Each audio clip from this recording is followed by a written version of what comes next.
Allez, on va parler innovation. Comment l'agroalimentaire et l'agriculture innovent face aux nouvelles tendances, aux nouvelles demandes des consommateurs. Comment l'agroalimentaire innove pour répondre aux attentes des consommateurs et surtout aux enjeux de durabilité. Pour en parler, 4 invités qui vont être interrogés par Brice Dupont, journaliste à Ouest France et qui va me rejoindre sur la scène.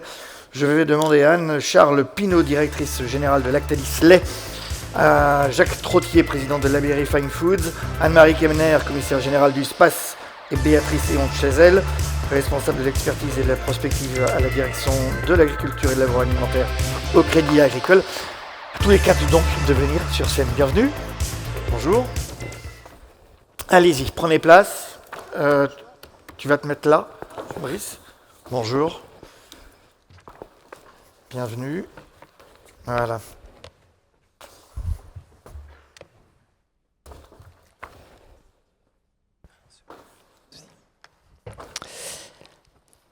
Dans les champs, dans les fermes, dans les usines qui fabriquent notre alimentation, l'innovation est partout, tout le temps. Pour plus de rentabilité, pour répondre à des attentes de société, pour rester dans la course tout simplement. C'est un voyage à travers ces idées, ces évolutions que nous vous proposons avec nos 4 invités. Et commençons dans les cours de ferme avec vous, Béatrice Eon de Chesel. Vous êtes responsable de l'expertise agricole et agroalimentaire à la direction du Crédit Agricole. Est-ce que vous pouvez nous donner quelques exemples d'innovations qui se répandent dans les exploitations aujourd'hui ? Oui, bonjour. Alors déjà, merci beaucoup pour l'invitation, Brice, et merci à tous. Bonjour à tous.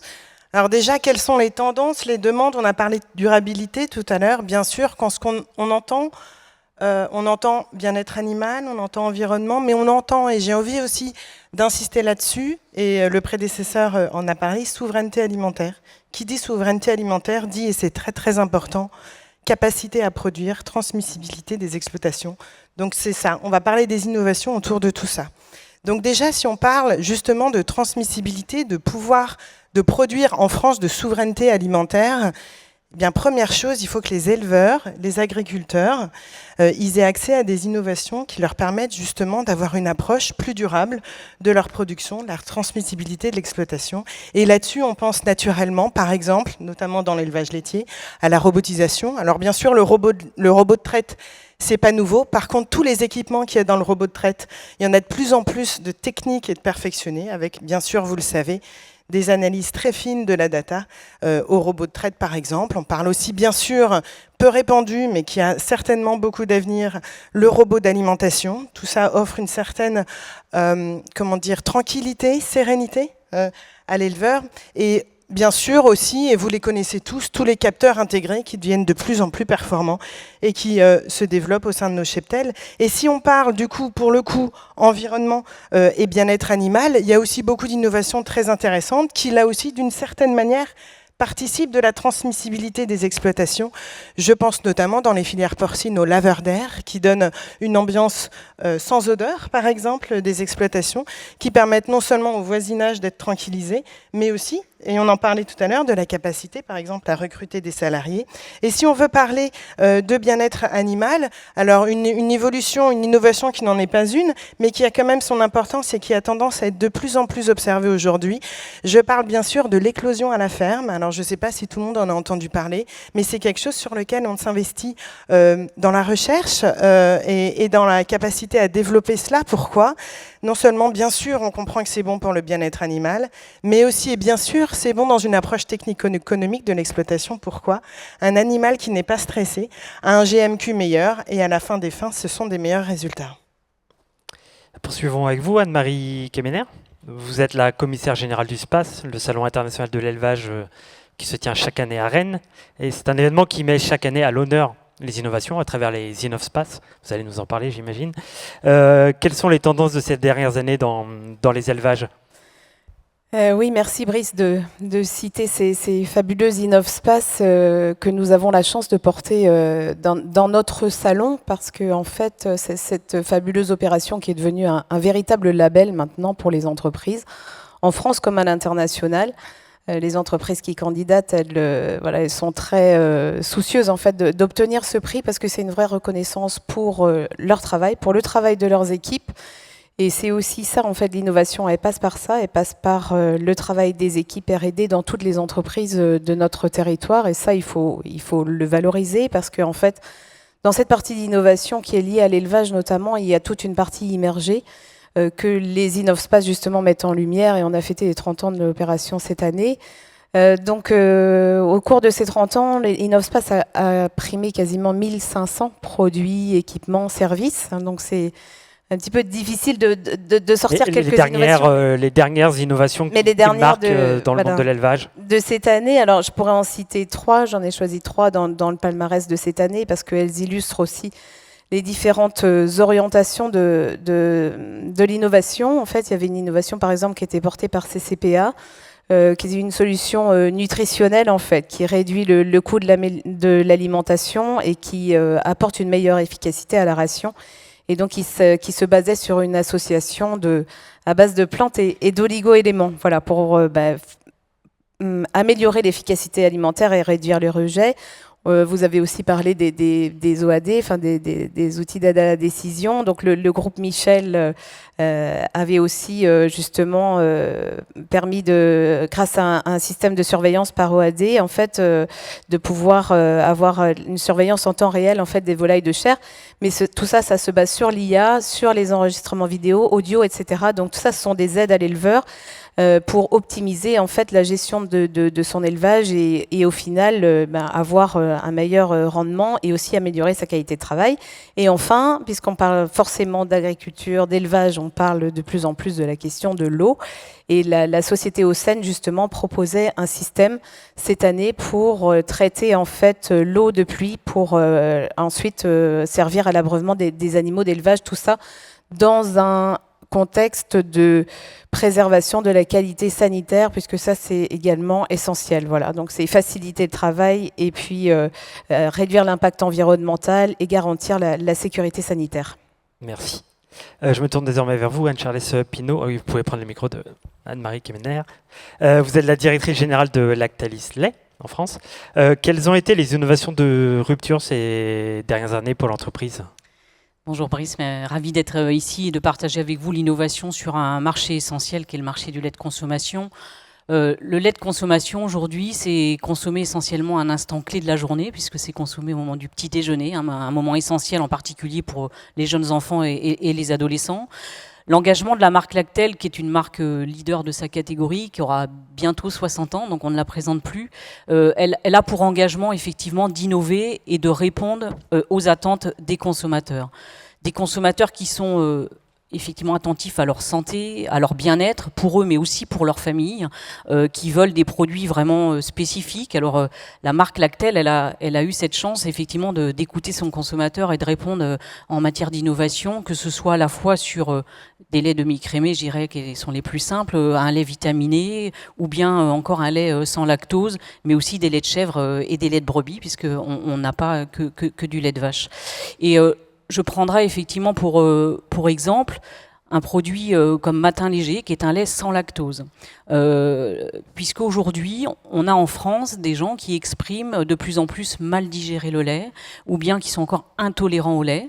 Ce lait Matin Léger, il a été conçu non loin d'ici, puisqu'on a un centre R&D de R&D à Retier, donc, qui travaille sur l'innovation produit.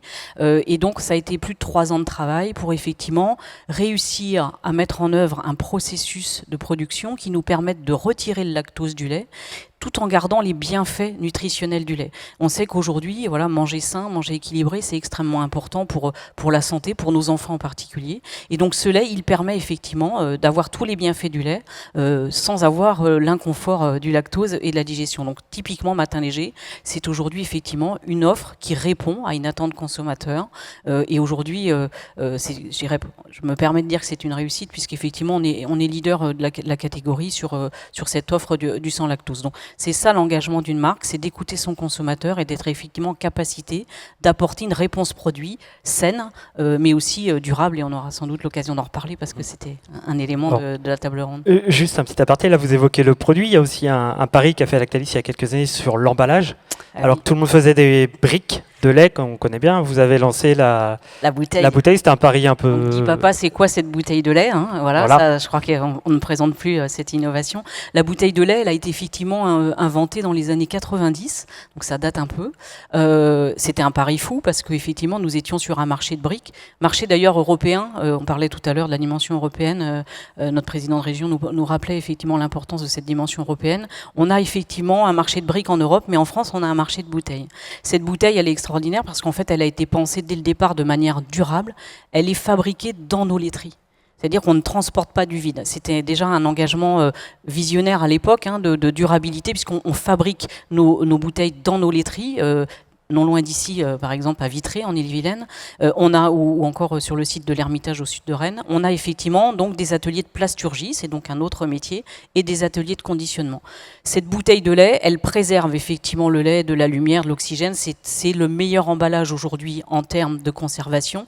Et on oublie un peu de le dire, mais sur un marché du lait, c'est aussi le meilleur emballage en termes de circularité, parce que c'est celui qui est le plus recyclable, et qui effectivement est parce qu'il est en monomatériaux et qui est le mieux capté dans le bac jaune. Et aujourd'hui, cette bouteille, elle n'a cessé, je dirais, d'être améliorée. On a déjà réduit son poids de 10%.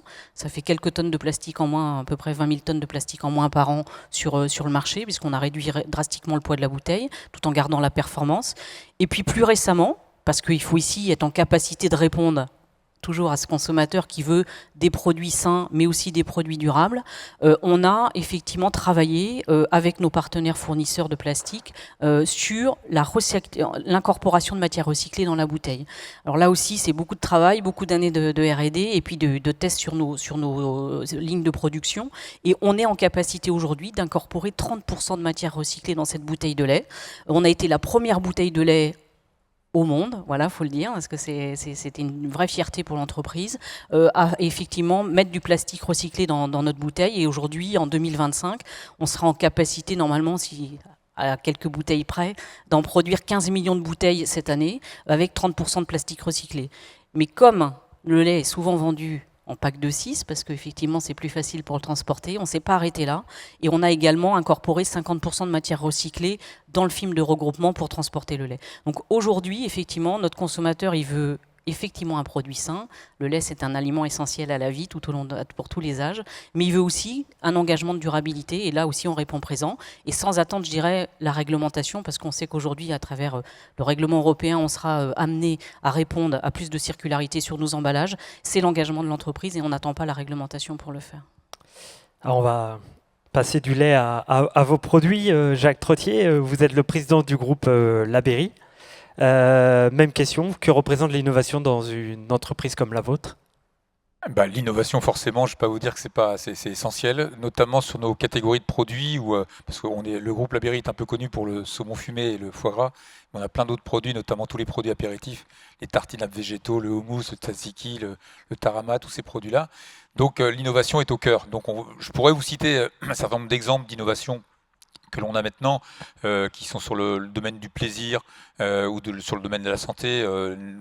On n'arrête pas d'inventer de nouvelles façons de consommer du saumon, avec du saumon infusé avec des graines de sésame, avec du poivre de Sarawak. On pourrait avoir aussi les nouveaux houmous aux betteraves. Bon, ça, j'ai envie de dire, c'est l'innovation un peu classique que l'on fait. Moi, je pense que l'enjeu de demain, puisqu'on est là aussi pour parler du monde du monde agro, l'enjeu de demain, c'est peut-être d'être très très innovant sur nos nouveaux modèles, pour assurer aux consommateurs, leur permettre d'avoir une alimentation qui soit saine et durable. Et c'est vrai que dans les attentes consommateurs que l'on voit dans les études conso, de plus en plus d'attentes sont autour de cette consommation, avec toujours la même dualité chez tous les acteurs de la filière, et le consommateur en premier, de dire je veux une consommation de plus en plus responsable, je veux de l'alimentation de plus en plus responsable, mais en même temps, je voudrais que ça ne coûte pas plus cher.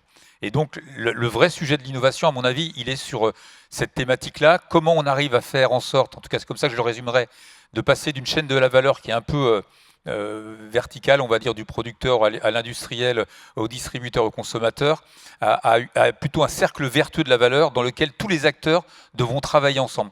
Prendre juste un exemple, ce qu'on a fait nous concrètement, On a 3 filières dans lesquelles on est engagé avec une approche Agri-Éthique France pour assurer, au-delà de l'origine France de nos produits, pour assurer la juste rémunération des producteurs. Certaines peuvent paraître évidentes, comme le blé pour faire nos blinis à marque Blini, Atelier Blini. Le houmous, j'en parlais, il faut savoir que dans un groupe comme le nôtre, qui est connu beaucoup pour le saumon et le foie gras, la première référence dans le groupe, c'est le houmous. Et parce qu'il s'en vend de plus en plus, et bien tout le pois chiche que l'on fait pour notre marque Atelier Blini vient de France et est agréé à travers cette filière Agri-Éthique France. Et puis on vient de lancer en début d'année la première filière de canard Agri-Éthique France. C'est pas forcément acquis, c'était pas forcément évident, et c'est aussi des engagements qui sont forts et qui nécessitent du coup de se prendre par la main avec les producteurs, avec le distributeur aussi pour les embarquer là-dedans, et avec le consommateur. Mais quand je disais que le consommateur il est un peu dual, enfin, on le vit tous, hein, on est tous consommateurs. Hein.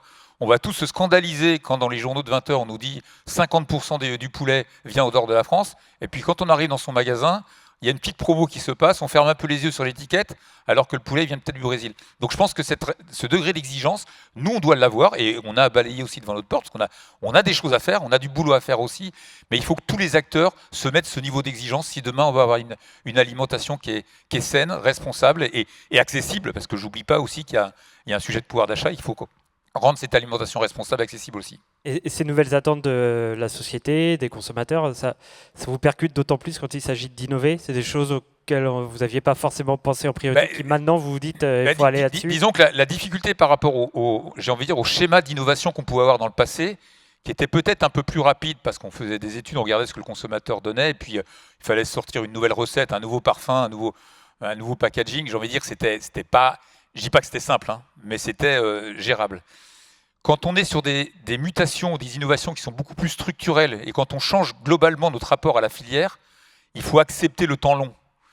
Parce qu'on est vraiment dans ce schéma-là, où les sujets Agri-Éthique France Canard, on vient de valider le projet là, en début d'année, on l'a démarré en 2020. Bon, si demain le consommateur shift pour aller véritablement de plus en plus vers une alimentation responsable, il y a des demandes qui ne sont pas forcément exprimées pour l'instant directement, formalisées de façon claire, et pour autant, il faut être prêt à les anticiper parce que les changements qu'on va demander au monde agricole, par exemple, pour prendre cet exemple-là, eh bien, il faut déjà les anticiper maintenant parce qu'on sera peut-être capable de produire ce type de promesses, ce type d'innovation dans 2 ans, 3 ans ou 4 ans. Donc c'est le temps long qui est un temps important, c'est le temps de la terre, le temps des saisons. Je ne vais pas apprendre ça au monde agricole, mais c'est vrai il faut aussi que nous, on accepte de gérer avec ce temps long qui est un temps il faut que le consommateur aussi l'accepte, qui est un temps nécessaire pour faire les vrais changements durables dans l'alimentation.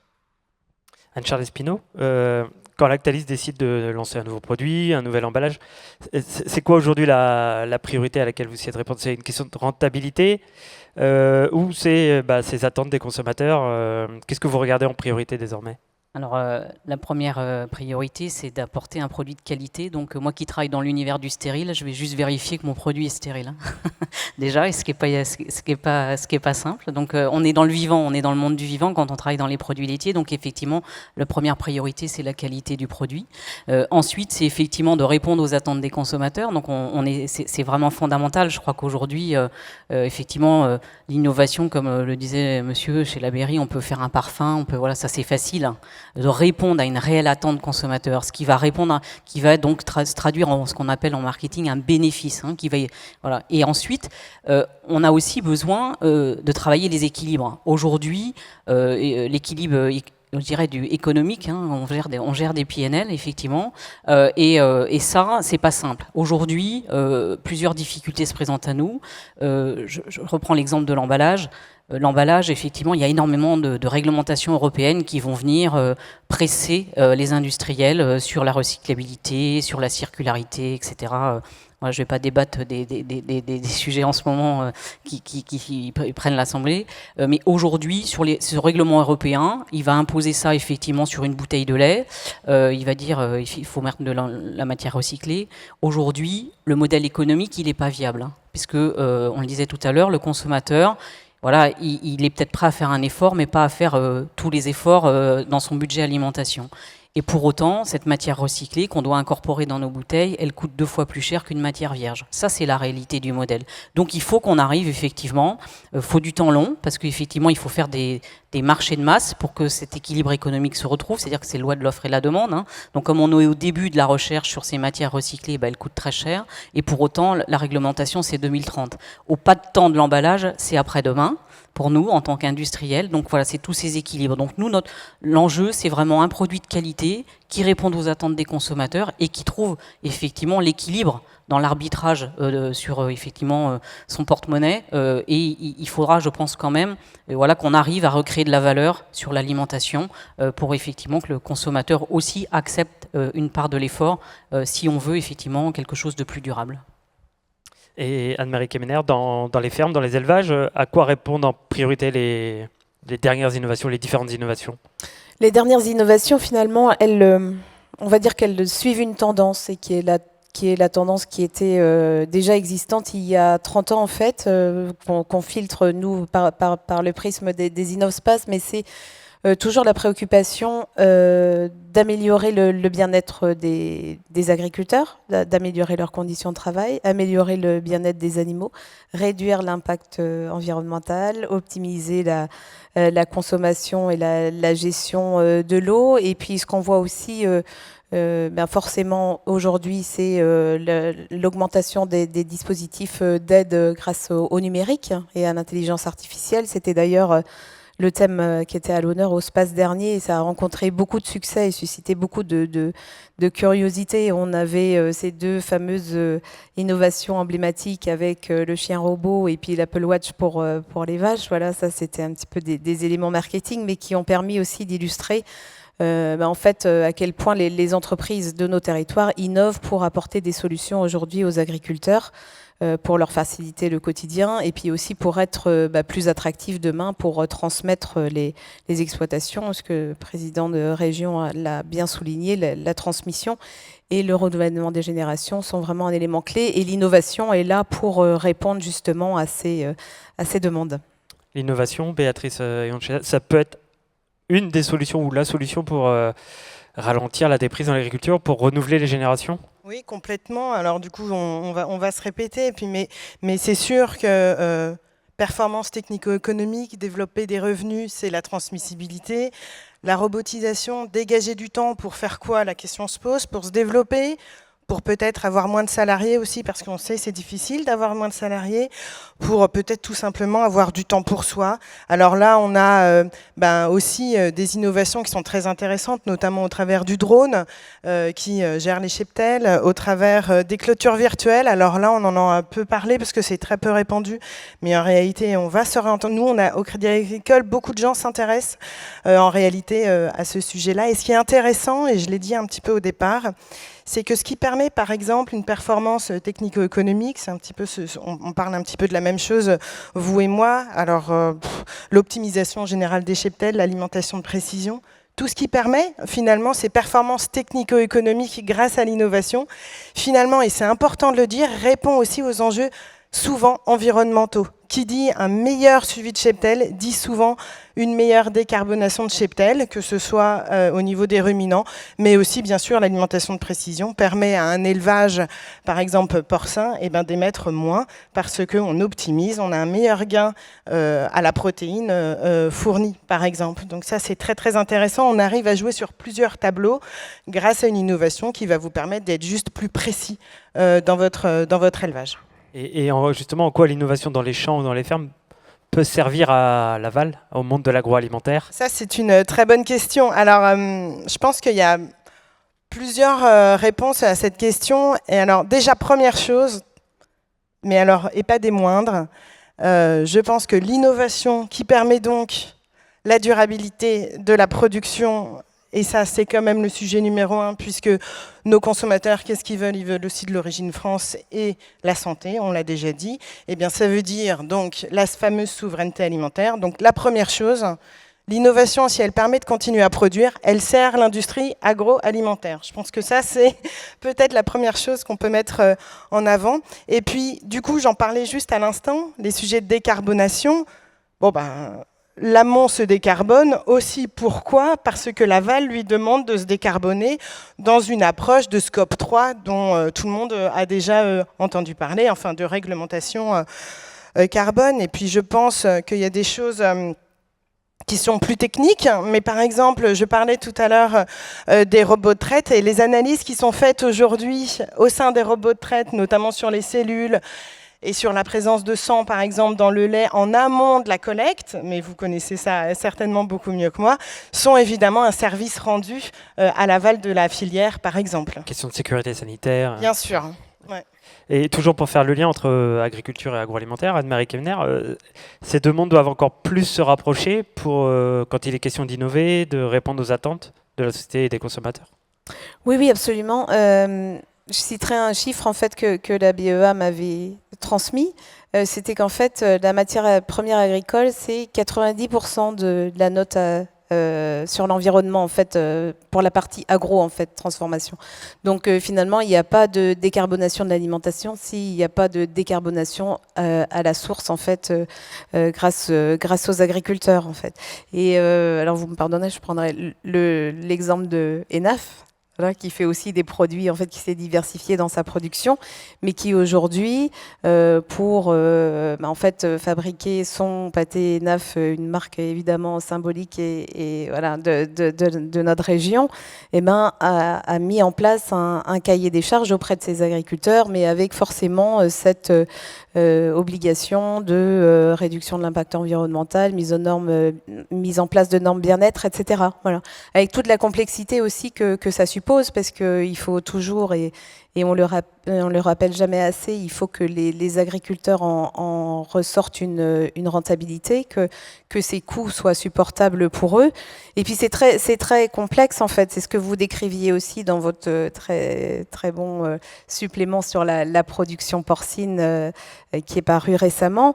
C'est que en fait, par exemple, quand vous avez la mise en place des maternités bien-être en production porcine, eh bien alors ça réduit forcément, ça améliore le bien-être, mais ça coûte plus cher à l'éleveur parce que l'équipement va lui coûter plus cher, parce que son bâtiment va être plus grand, parce que aussi en temps de travail ça va être plus impactant, et puis aussi sur l'aspect environnemental, c'est pas forcément la meilleure solution qui soit, et puis ça va aussi consommer plus d'eau pour laver les bâtiments.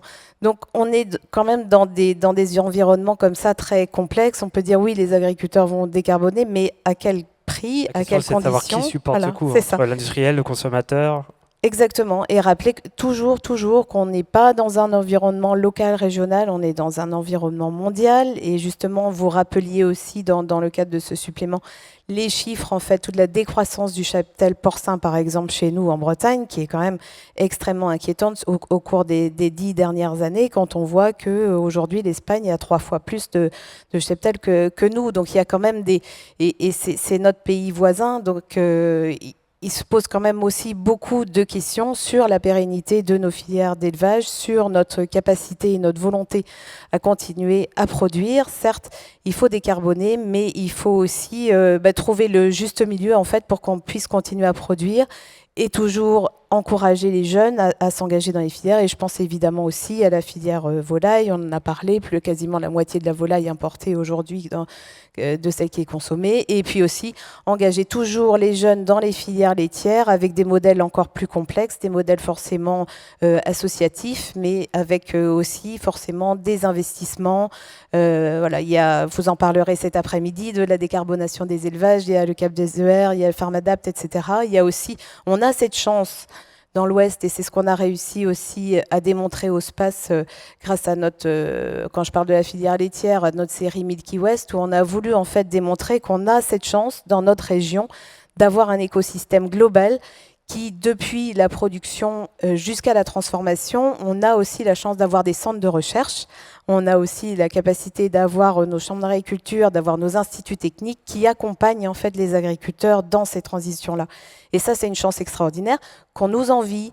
Et c'est pour ça qu'il y a 125 pays différents qui viennent au SPACE tous les ans pour trouver les solutions vos confrères de la presse étrangère, qui sont quasiment une centaine tous les ans, qu'est-ce qu'ils font quand ils arrivent au SPACE? Ils prennent le livret InnovSpace et ils vont voir en fait les innovations. Donc il faut aussi, je pense que tous ici collectivement, nous soyons conscients et fiers de cette force incroyable que nous avons sur notre territoire. Et cette innovation aussi sur la partie production et amont, qui est parfois trop transparente, mais que nous, au SPACE, nous avons à cœur de mettre, ce que je disais, en lumière grâce aux étoiles des InnovSpace. Mais il faut vraiment qu'on en soit conscient et qu'on soit conscient que c'est vraiment un atout aujourd'hui sur l'échiquier mondial, en fait, d'avoir cette capacité à innover. Nos équipes aujourd'hui, elles sont sur un salon par exemple à Abu Dhabi. Qui on retrouve comme entreprise bretonne ou de l'Ouest dans ces expositions-là? C'est essentiellement des entreprises qui sont liées à une expertise sur la nutrition animale en fait. Parce que ça, en fait, vous pouvez copier des équipements, vous pouvez innover en équipement et vous serez copié peut-être par des Américains, des Chinois, etc., qui demain, des Turcs, qui demain produiront à un coût moindre que le vôtre. Par contre, cette expertise sur la nutrition, sur cette capacité de nos entreprises à pouvoir faire du sur-mesure pour les animaux, pour nourrir les animaux, pour faciliter le travail des éleveurs, pour optimiser leur rentabilité. En fait, le mot-clé aujourd'hui, c'est efficience. Et en fait, nos entreprises, elles donnent la clé de cette efficience à nos agriculteurs en Bretagne et dans le monde. Et ça, il faut vraiment porter haut les couleurs de la Bretagne et de l'Ouest pour savoir que c'est vraiment un atout aujourd'hui dans la concurrence mondiale. Et il faut le cultiver.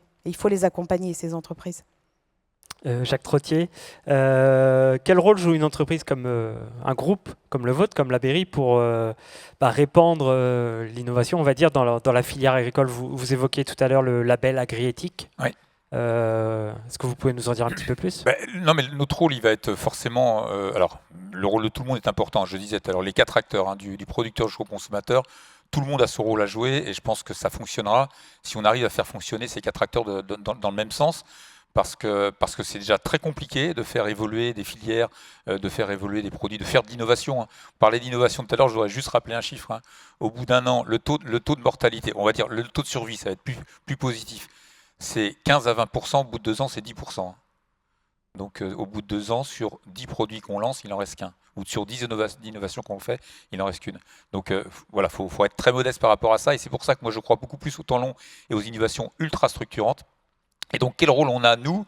Nous, on est un peu, alors on va se dire, on est un peu l'ambassadeur, le passeur de plats, parce qu'on est entre le besoin final exprimé par le consommateur ou par le distributeur, lorsqu'on passe par des distributeurs, et puis l'amont agricole, qui nous permet de faire des choses, qui nous permet de transformer cette alimentation. Donc notre rôle, il est essentiel, et on a ce rôle-là, nous, de bien évidemment challenger l'amont, au sens essayer de voir avec l'amont comment on peut faire évoluer des choses, comment on peut changer la proposition agricole pour qu'elle soit encore plus et performante dans les attentes consommateurs, toujours aussi pertinente d'un point de vue économique, mais qu'on sache en démontrer la valeur ajoutée. Agri-Éthique France, c'est concrètement, c'est de se dire, le consommateur, s'il est rassuré sur le fait que le pois chiche vient de France, de son houmous, qui est un produit un peu exotique à l'origine, son pois chiche vient de France, que le producteur a une juste rémunération, c'est un élément qui est clé. On le voit bien dans les attentes. Je voyais je crois que c'était dans le titre de Ouest France aujourd'hui, là il y avait quelque chose autour du soutien des agriculteurs, que les Français soutenaient les agriculteurs. Bien évidemment, ils le soutiennent simplement. Les Français, des fois, ils sont perdus, c'est-à-dire qu'ils ne savent pas comment soutenir et concrètement quels sont les repères, quels sont les marqueurs qui vont leur permettre de préférer des produits, de préférer des marques, de préférer des filières parce qu'elles sont plus vertueuses. Et donc notre rôle, c'est de faire en sorte de challenger l'amont, de raconter l'histoire aux distributeurs, parce que le distributeur, il est comme nous, il n'est pas à l'abri de ses compromis ou de ses vraies fausses intentions, parce qu'on va là aussi avoir des distributeurs qui vont être très en demande de cette alimentation responsable, de cette innovation structurante, comme je l'appelle, et puis qui en même temps sont aussi dans un discours de prix, parce qu'ils sont dans la bataille de le part de marché avec leurs concurrents. Donc il faut qu'on arrive, nous, à concilier toutes ces attentes-là, mais on a un rôle qui est réel, et notre rôle, on le fait pas, c'est pas que pour faire plaisir à tout le monde, c'est parce que c'est aussi un sujet de survie pour l'industrie agroalimentaire en France. On est en train de passer des périodes qui sont très difficiles. C'est pas, je veux pas faire pleurer, mais c'est très difficile. Un nombre d'entreprises agroalimentaires qui sont dans une situation qui est un peu compliquée.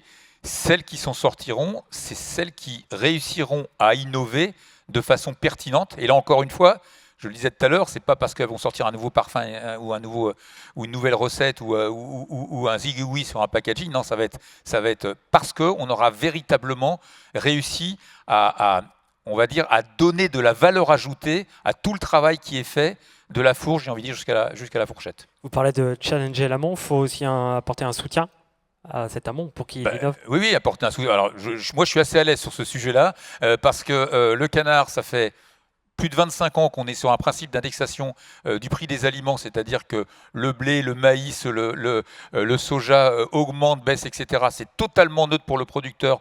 On paye à l'euro près, donc il y a un principe quasiment de revenu garanti là-dessus.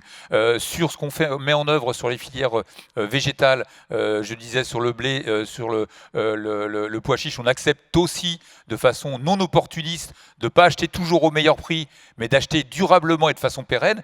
Et ça nourrit le modèle, parce qu'on le fait aussi, enfin, on n'est pas ennemi de nos intérêts, on le fait parce que ça permet de garantir de partir sur des contrats pluriannuels qui donnent de la visibilité. Tout à l'heure, vous l'évoquiez en disant la première, pour assurer une alimentation demain, il faut déjà assurer la disponibilité de la matière première.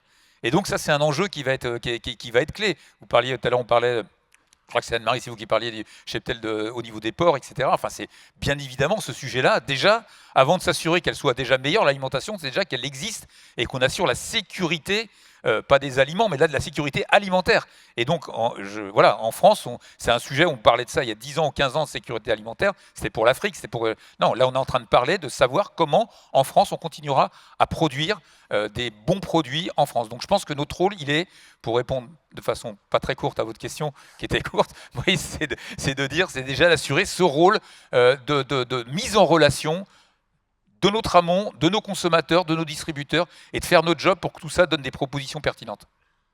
Alors Anne-Charles Espino, oui, je vous laisse prendre le micro. Des innovations de Lactalis ont eu des effets concrets pour les agriculteurs. Je pense notamment au lait bio, où vous étiez notamment précurseur sur la question. Oui, effectivement, ça date aussi un petit peu. On a démarré dans les années 90 dans le bassin vitréen avec 6 producteurs. Et aujourd'hui, effectivement, cette filière, elle a été pas mal challengée ces derniers temps. Donc, nous, on est un acteur à marque Lactel leader sur le marché du lait bio en France. Et on n'a pas attendu de voir effectivement que cette filière était un peu challengée pour, je dirais, réenchanter un petit peu la promesse du produit bio sur le marché du lait. Ce qu'on a fait notamment, et pour rejoindre effectivement ce qu'ont dit mes collègues en partenariat avec l'Amont, c'est qu'on a un label AB aujourd'hui qui était sans doute un petit peu facile presque à apposer, un label AB qui est aussi européen et qui n'est pas toujours avec les mêmes exigences entre les pays, donc c'est aussi un sujet. Et aujourd'hui, ce qu'on a effectivement proposé dans la démarche avec les producteurs partenaires, c'est de se dire qu'est-ce qu'on pourrait faire pour réassurer le consommateur qui s'était un petit peu désengagé de ses produits bio, parce que c'est vrai sur le lait, mais c'est vrai sur tous les produits alimentaires. Eh bien, on a challengé le cahier des charges du label AB en se disant qu'est-ce qu'on peut faire sur le bien-être animal, qu'est-ce qu'on peut faire sur l'alimentation verte, et puis comment la marque Lactel peut aussi s'engager en impact positif. On parle beaucoup d'impact de durabilité. Nous, notre rôle avec la marque Lactel, ça a été de proposer un programme en partenariat avec l'Association française d'agroforesterie, où on va effectivement aller planter des arbres. Alors, pas nous, parce qu'on n'est pas jardinier chez Lactalis, mais en revanche, on a confié l'expertise à la FAF pour effectivement aller planter des arbres chez les producteurs partenaires qui nous livrent le lait. C'est un effet extrêmement vertueux, parce que quand on plante des arbres, alors c'est pas un arbre, on en est à presque 60 000 arbres plantés au moment où on se parle, et c'est plus de 1200 km de haies qui sont préservés. Ça va effectivement travailler la biodiversité, ça va protéger les vaches du soleil, du vent, de l'eau, ça va capter l'eau dans les sols. On sait notamment dans la région de l'Ouest, où parfois on dit qu'il pleut beaucoup, c'est un sol qui ne garde pas l'eau, donc effectivement il faut planter des essences qui vont nous permettre de garder l'eau dans les prairies pour pouvoir maintenir l'herbe au pré, et donc avoir un nombre de jours de pâturage pour les animaux qui chez nous en moyenne sur le bio est au-dessus de 220 jours. Et donc on a effectivement tout ce travail, tout ce programme qu'on a confié à la FAF, et donc aujourd'hui ça permet quoi derrière pour le consommateur? Eh bien parce que nous, l'enjeu c'était par rapport à l'innovation de le rassurer par rapport aux bénéfices d'acheter un produit bio. Eh bien en 2025, la marque Lactel a pu apposer le label Planet Score sur son lactel bio pour réassurer le consommateur dans le bénéfice d'une offre bio sur le marché du lait. Donc voilà à quoi effectivement on peut, je dirais, collectivement contribuer et mettre en œuvre effectivement à la fois un travail sur l'alimentation animale, le bien-être animal, où on accompagne les producteurs en formation, notamment technique, et puis, en complément, l'engagement d'une marque pour effectivement travailler la biodiversité sur le territoire. Et c'est fondamental, effectivement, pour collectivement réussir à réassurer et à réenchanter cette filière. Et sur le marché du lait, où aujourd'hui, un marché qui est effectivement sur le lait bio autour de moins 4% par an, Lactel résiste et conserve ses volumes. Donc on est plutôt fiers de cette réussite collective. Alors pour clôturer ces échanges, je souhaiterais qu'on fasse ensemble un peu de prospective. On parle d'innovation. L'idée, c'est que nous évoquions ensemble les innovations de demain, celles qui vont changer la donne dans les champs, dans les cours de ferme, chez les industriels. Anne-Marie Kemener, est-ce que vous pouvez nous parler de ce que vous voyez déjà? Vous l'avez un petit peu évoqué au fil des échanges, mais qu'est-ce qui va changer demain les élevages en termes d'innovation?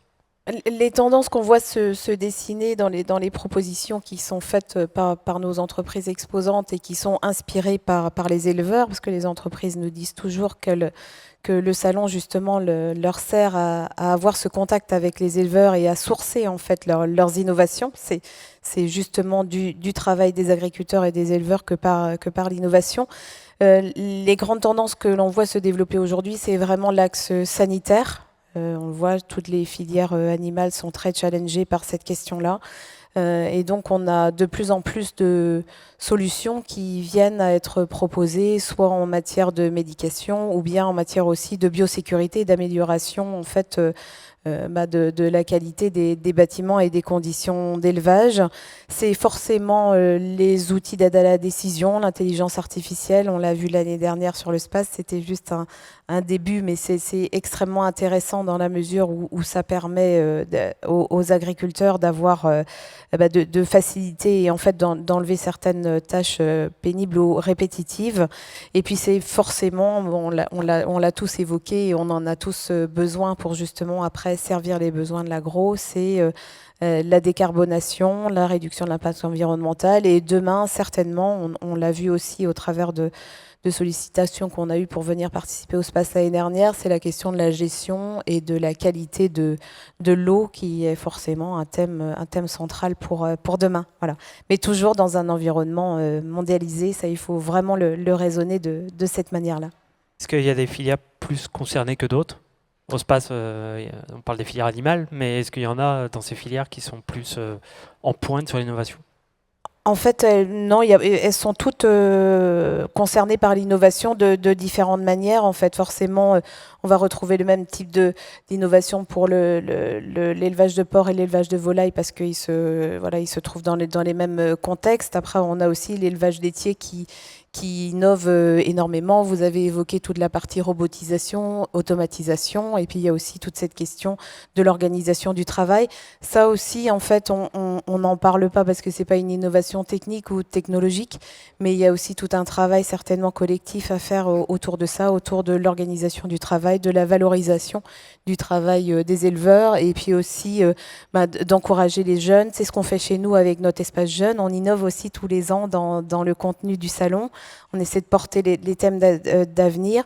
On veut rester attractif pour les jeunes. Et ça aussi, finalement, c'est peut-être une innovation fondamentale, une innovation de fond. Il faut aussi peut-être qu'on rénove notre discours envers les jeunes et qu'on les encourage pour justement être en capacité demain de continuer à produire dans les conditions qui sont acceptables par la société, demandées par le consommateur, à des prix raisonnables et puis avec des conditions de travail qui soient acceptables pour les jeunes générations. Béatrice et de chez elle. À quoi ressemblera l'agriculture de demain, selon vous? Beaucoup à ce que vous venez de dire, mais peut-être insister aussi, je reprends ce que vous disiez, 2 innovations sur 10 qui sont retenues. Dans la production, ça ne va pas être possible. Ils ne peuvent pas investir 10 fois et que ça marche que 2 fois sur 10. Donc en réalité, nous, Crédit Agricole, on est là aussi pour les accompagner dans la réflexion des investissements qui sont faits dans ces fameuses innovations. On ne peut pas se permettre ce genre de ratio, vu l'ampleur des investissements qui sont réalisés. Peut-être, alors je ne vais pas vous répéter, donc peut-être parler de l'amélioration génétique. Ça, ce n'est pas une grande innovation, mais en fait, c'est en continu. c'est peut-être aussi ce qui va sauver une partie de la production, hein, l'amélioration génétique, que ce soit une amélioration d'ordre écologique et que ce soit une amélioration en termes de performance, de toute façon, de production. Voilà. Dans tous les cas, c'est important. Et moi, je parle au nom du Crédit Agricole parce qu'on conseille les éleveurs, on conseille les agriculteurs. Une innovation, c'est indispensable, notamment pour la transmissibilité, notamment pour attirer les jeunes. Par contre, c'est important et c'est même crucial d'en calculer le retour sur investissement à chaque fois. Ça, c'est très important. Très bien. Merci beaucoup. Alors, je crois qu'on a quelques questions, donc je vais passer la parole à Gaël. Alors, on a pas mal de questions, mais on a très peu de temps. On a parlé pas mal de décarbonation. Existe-t-il des innovations logistiques pour diminuer l'impact carbone des produits? Oui. Prenez un micro. En matière logistique, ce que j'évoquais tout à l'heure, déjà de penser dès le départ la production, par exemple, d'une bouteille de lait dans l'usine pour éviter de transporter du vide, c'est fondamental. Fabriquer aussi au plus près de nos clients distributeurs, c'est aussi très important. Donc l'ancrage territorial, le maillage du territoire sur l'ensemble de nos laiteries, nos fromageries, par exemple, est fondamental pour nous, pour être au plus près du consommateur. Et puis aujourd'hui, on a aussi des réflexions. Voilà, on travaille avec les clients distributeurs pour mieux remplir les camions sur les routes, pour faire de la mixité rail-route, par exemple, aussi. Donc, on invite les intervenants du rail à effectivement continuer à investir en France pour développer ces systèmes rail-route sur le territoire. Et puis, dans les innovations un peu plus récentes aussi qui peuvent accompagner nos entreprises, on a notamment tout ce qui va être biocarburant, tout ce qui va être, je dirais, l'énergie verte, les carburants verts, comme par exemple le XTL, qui se développe en France, qui est encore assez embryonnaire, donc sur lequel il va falloir gérer les équilibres économiques pour qu'au produit fini, eh bien, le consommateur ne voit pas trop d'inflation. Mais en tous les cas, ce sont des éléments sur lesquels on travaille et on s'implique avec nos fournisseurs partenaires pour effectivement répondre le mieux possible à la décarbonation globale et ce que je vais appeler l'analyse du cycle de vie, parce que c'est bien de l'ensemble de la chaîne de valeur qu'il faut regarder effectivement sur la décarbonation. Justement, à propos de chaîne de valeur, gardez le micro. La crise du lait bio est-elle résolvable par des actions environnementales ou par le prix, la marge industrielle et les distributeurs? Alors, il y a beaucoup de questions dans votre question, Gaël. Ouais. Désolé, moi je vais essayer de répondre. Alors, ce que je disais tout à l'heure, aujourd'hui, l'ensemble des produits bio, effectivement, est challengé sur l'agroalimentaire. C'est vrai sur le lait, c'est vrai sur d'autres produits de grande consommation. Pourquoi ? Parce que le consommateur s'est désintéressé, et notamment de l'offre bio, parce que cette offre, elle a effectivement connu aussi de l'inflation, mais elle a été challengée par des offres plus locales, par exemple. Des offres locales, produits à côté de chez soi, des offres sans OGM. Donc finalement, l'offre dite responsable s'est un peu étoffée. Ça a été un des premiers éléments de la déconsommation. Ensuite, je disais tout à l'heure, l'exemple pour la marque Lactel, c'est justement de ne pas attendre et de regarder, de se dire, tiens, quand est-ce que le consommateur va nous racheter? C'est de se dire, qu'est-ce qu'on peut faire, comment on peut aller plus loin si le consommateur se désengage. C'est quand même lui qui décide, hein, au final. Il est un peu dur parfois avec nos produits et nos marques et aussi avec le distributeur. Donc aujourd'hui, ce consommateur, s'il a plus confiance, il faut essayer de comprendre pourquoi, il faut l'écouter et il faut ramener de la réassurance. C'est ce qu'on a pu faire notamment avec la marque Lactel Bio et le Planet Score. Merci beaucoup, on en restera là, c'était passionnant. Malheureusement, on n'a plus de temps. Merci à vous.